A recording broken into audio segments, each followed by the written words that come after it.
नमस्कार, एमटी टॉक्सो में आपका स्वागत है। उत्तर प्रदेश का बजट सत्र चल रहा है। उत्तर प्रदेश बजट सत्र में योगी सरकार का बजट जो है बृहस्पतिवार को पेश हुआ। वित्त मंत्री सुरेश खन्ना ने भारी भरकम बजट पेश किया। कहा जा रहा है कि अब तक का सबसे ऐतिहासिक बजट है, जिसको समाजवादी पार्टी ने बजट की आलोचना की है। विपक्षी दलों ने बजट पर सवाल उठाए हैं।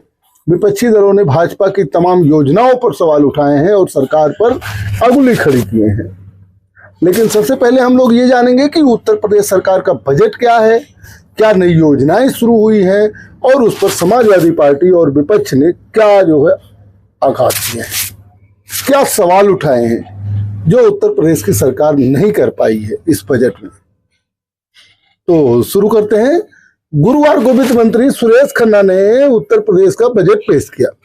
योगी सरकार का यह बजट करीब 8 लाख करोड़ रुपए का है। वित्त मंत्री ने लगातार 6वीं बार सुरेश खन्ना ने बजट पेश किया है। उत्तर प्रदेश के इतिहास में यह अब तक का सबसे बड़ा बजट है। वित्त मंत्री ने बजट की शुरुआत महाकुंभ के आयोजन से की और कहा कि तीर्थ नगरी प्रयागराज में महाकुंभ 2025 का भव्य आयोजन हो रहा है। यह सिर्फ हमारे लिए नहीं बल्कि पूरे भारत और पूरे विश्व के लिए परम सौभाग्य की बात है, ऐसा वित्त मंत्री ने सदन में बोला बजट पेश करने के दौरान। वित्त मंत्री ने कहा कि कुंभ का वर्णन ऋग्वेद एवं अथर्ववेद में मिलता है। यह भारत की प्राचीन सांस्कृतिक एवं धार्मिक अक्षुण्णता का परिचायक है। वित्त मंत्री ने इस दौरान एक श्लोक भी पढ़ा और कहा कि मैं सरसगते जीवे मकरे चंद्र भास्करो अमावस्या तदा योगा कुंभ तीर्थ नायके। ये श्लोक उन्होंने पढ़ा। बहरहाल वित्त मंत्री ने दावा किया कि भारतीय जनता पार्टी की सरकार में यूपी का जीएसडीपी बढ़ गया है। वित्त मंत्री सुरेश खन्ना ने 25 और 26 के बजट के अनुमानों में कहा कि साल 2017-18 में जब बीजेपी की सरकार आई थी तो प्रदेश की अर्थव्यवस्था बदहाल थी। जीएसडीपी मात्र 12.89 लाख करोड़ रुपए पर थी, जो हमारी सरकार के कार्यकाल में दुगना होगी। अब अगर दूसरे की सरकार बनेगी ना तो भी बजट सत्र पेश करते हुए ऐसे ही कुछ बोलेगी। बहरहाल 2024-25 के बजट की जीएसटी 27.51 लाख करोड़ रहने का अनुमान है। यूपी अब देश में विकास दर में वृद्धि करने वाले राज्यों में अग्रणी बन गया है, ऐसा वित्त मंत्री ने बजट पेश करते हुए बताया। वित्तीय वर्ष 16-17 में प्रदेश की प्रति व्यक्ति आय 52,671 रुपए थी, ऐसा वित्त मंत्री ने कहा। मात्र 3 वर्ष की अवधि में प्रति व्यक्ति आय 2019-20 में बढ़कर 65,660 रुपए के स्तर पर पहुंच गई। कोरोना काल में भी पूरी दुनिया की अर्थव्यवस्था को झटका लगा, लेकिन मात्र 3 साल में 14.9% अप्रत्याशित वार्षिक वृद्धि दर प्राप्त करते हुए यूपी में प्रति व्यक्ति आय 2023-24 में 93,514 रुपए भाजपा सरकार ले आई, ऐसा वित्त मंत्री का दावा है। वित्त मंत्री ने इस दौरान मुख्यमंत्री योगी आदित्यनाथ के नेतृत्व में हुए बदलाव का जिक्र करते हुए शायरी में बोला, लोग कहते हैं बदलता है जमाना अक्सर और खास वो होते हैं जो जमाने को बदल देते हैं, है ना। मुख्यमंत्री योगी की तारीफ। उन्होंने कहा कि राज्य सरकार ने सफल ग्लोबल इन्वेस्टर समिट आयोजित किया, जिसमें 36 लाख करोड़ रुपए के निवेश का प्रस्ताव मिला, जबकि पहले उत्तर प्रदेश बीमारू राज्य मानते हुए कोई निवेश करने को तैयार नहीं था, ऐसा वित्त मंत्री ने अपने बजट भाषण में कहा। उत्तर प्रदेश का बजट पेश करते हुए वित्त मंत्री सुरेश खन्ना ने कई चीजों के बारे में बताया, जिसमें कुछ हाईलाइटेड है। जैसे इस साल के बजट में पूंजीगत प्रव्यय कुल बजट का लगभग 20.5%। वित्त मंत्री ने कहा कि विधानसभा को आधुनिक आईटी सिस्टम से लैस करने के लिए बजट में विशेष रूप से व्यवस्था प्रस्तावित की गई है। यह प्रक्रिया आगे भी चलती रहेगी। प्रदेश सरकार ने जीरो पॉवर्टी अभियान शुरू किया है। जीरो पॉवर्टी अभियान शुरू किया है, जिसका उद्देश्य प्रत्येक गांव से निर्धनतम परिवारों को, जो बहुत निर्धन है, उनको चिन्हित किया जाएगा। उनकी आय को कम से कम 1,25,000 रुपए प्रति वर्ष जरूर किया जाएगा।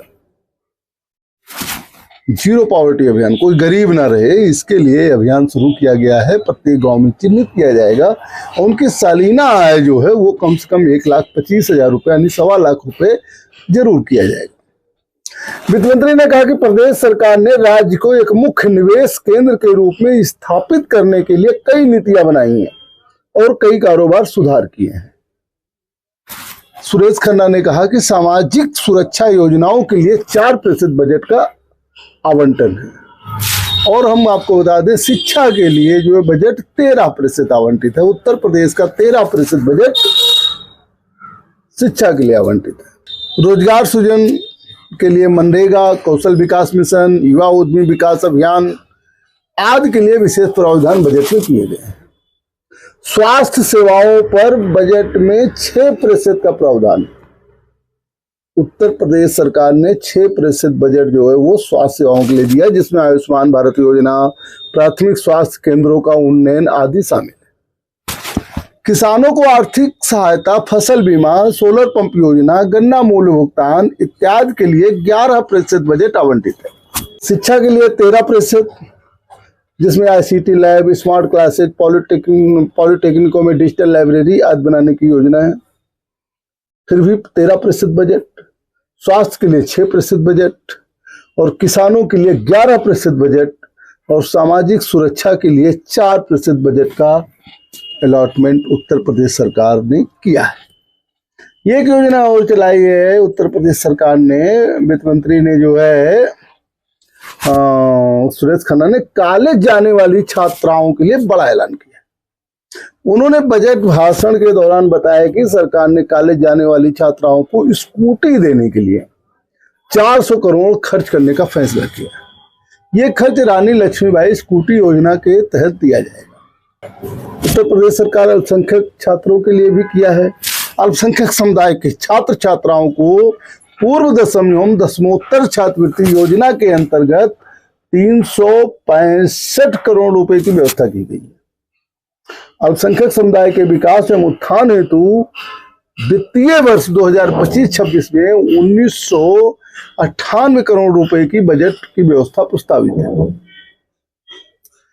शारीरिक रूप से अक्षम व्यक्तियों को कृत्रिम श्रवण सहायक यंत्र आदि खरीदने के लिए आर्थिक सहायता हेतु 35 करोड़ रुपए की व्यवस्था है इस बजट में।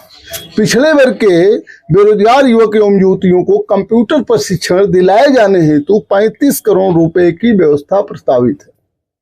पिछड़ा वर्ग के निर्धन व्यक्तियों की पुत्रियों की शादी हेतु अनुदान 200 करोड़ रुपए की व्यवस्था प्रस्तावित है। सभी वर्गों की पुत्रियों के विवाह हेतु अनुदान की मुख्यमंत्री सामूहिक विवाह योजना हेतु 550 करोड़ रुपए जो है वो प्रस्तावित है। अभी जो है बृहस्पतिवार को जो बजट उत्तर प्रदेश का पेश किया गया। वृद्धावस्था पेंशन के अंतर्गत प्रति लाभार्थी 1,000 रुपए प्रतिमाह पेंशन दी जा रही है। इस हेतु लगभग 8,105 करोड़ रुपए की व्यवस्था प्रस्तावित की गई है।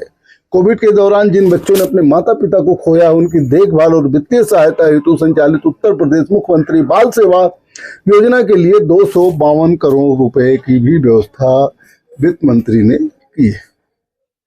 ये तो रहा बजट का लब्बो-लुआब, लेकिन यह बजट विपक्ष को रास नहीं आया। समाजवादी पार्टी ने जबरदस्त हमला बोला है। सियासी बयानबाजी शुरू हो गई है और विधानसभा में वित्त मंत्री सुरेश खन्ना का बजट खत्म होने के बाद जब सभी सदस्य बाहर निकले तो समाजवादी पार्टी के महासचिव शिवपाल यादव सिंह ने बड़ा दावा कर दिया। उन्होंने इस बजट को घोटालों की पटकथा करार दिया। सपा नेता शिवपाल यादव ने कहा यह बजट एक बड़े घोटाले की पटकथा है। अगर यही विकास है तो जनता को अंधकार से कोई शिकायत नहीं होनी चाहिए और इसलिए मैं इस बजट को पूरी तरीके से खारिज करता हूं। मैं सरकार से आग्रह करता हूं कि अगली बार जुमलों की किताब की जगह जनता की जरूरत का बजट बनाएं। हम 2027 में जनता के हित में एक बेहतर बजट लाएंगे। शिवपाल यादव ने कहा कि 2027 में हमारी सरकार बनेगी और जनता के बेहतरी के लिए बजट लाएंगे। यह बजट बेकार है। विधानसभा में नेता प्रतिपक्ष और सपा नेता माता प्रसाद पांडे ने उत्तर प्रदेश के बजट पर कहा कि इस बजट में प्रदेश की जनता को कुछ नया नहीं प्राप्त होने वाला है। बजट में नौजवान और बेरोजगारों के लिए कोई विशेष प्रावधान नहीं है। केवल समाजवादी पार्टी नेता शिवपाल यादव और प्रतिपक्ष नेता माता प्रसाद पांडे ने ही नहीं, पूर्व मुख्यमंत्री बहुजन समाज पार्टी नेता मायावती ने बजट पर जो है बोला है, बजट पर हमला किया है। उनका कहने का मतलब था कि बजट जो है बहुत निराशाजनक है। मायावती ने अपने एक्स प्लेटफॉर्म पर लिखा कि उत्तर प्रदेश सरकार द्वारा विधानसभा में आज पेश 2025-26 का बजट यदि व्यापक जनहित व जन कल्याण का ज्यादा होता तो बेहतर होता, जबकि महंगाई, गरीबी, बेरोजगारी, पिछड़ेपन को दूर करने व आम जन की बुनियादी जरूरतों को पूरा करने के लिए पर्याप्त सरकारी नियत नीति का अभाव इस बजट में है, तो सही विकास कैसे होगा।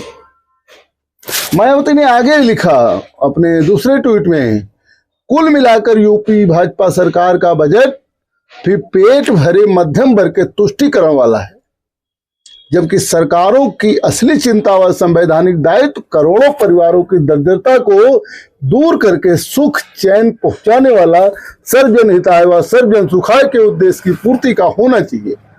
ऐसा न होना चिंतनीय है। मायावती ने बजट की आलोचना करते हुए आगे लिखा, उत्तर प्रदेश के शहर, गांव, क्षेत्र एवं समाज बुनियादी सुविधाओं के अभाव व अनेकों विषमताओं से जूझ रहे हैं तथा लोगों को जब सड़क, पानी, स्कूल, अस्पताल, रोजी रोजगार के बेहतर व्यवस्था करने की मांग है, तब उन्हें दूसरे सपने दिखाकर यह समस्या का सही समाधान नहीं है। अपने एक प्लेटफॉर्म पर चौथे संदेश में मायावती ने कहा, भाजपा से पहले यूपी बदहाल था। यह दावा उचित नहीं है, क्योंकि बहुजन समाज पार्टी की मेरी सरकार में जनहित व जन कल्याण तथा अपराध नियंत्रण व कानून व्यवस्था के मामले में हर स्तर पर कानून का बेहतरीन राज था, जिसे लोग अब तरस रहे हैं, जबकि भाजपा की नीतियों से बहुजन समाज बदहाल है। यह मायावती ने बजट की आलोचना करते हुए भारतीय जनता पार्टी सरकार की भी आलोचना की, क्योंकि वित्त मंत्री ने सदन में कहा था कि 2017 पहले यूपी की हालत बदहाल थी, जबकि भाजपा सरकार उसके पहले भी थी। एनीवे, तो जैसा कि आपने देखा, उत्तर प्रदेश सरकार का भारी भरकम बजट आया है। 1 ट्रिलियन तक बजट ले जाने के लिए वित्त मंत्री ने वायदा किया है। बजट प्रस्तुत किया है 8,50,000 का, जो आज तक का सबसे बड़ा बजट कहा जा रहा है। लेकिन विपक्ष जो है आलोचना कर रहा है कि बजट से गरीब, नौजवान, बेरोजगार को कुछ मिलने वाला नहीं है। पूर्व मुख्यमंत्री ने तो यहाँ तक कह दिया कि यह मध्यम वर्ग के लिए है और गरीबों के लिए इसमें कुछ नहीं है। चलिए आगे जो होगा हम आपको बताएंगे। देखते रहिए एमटी टॉक शो। बहुत बहुत धन्यवाद।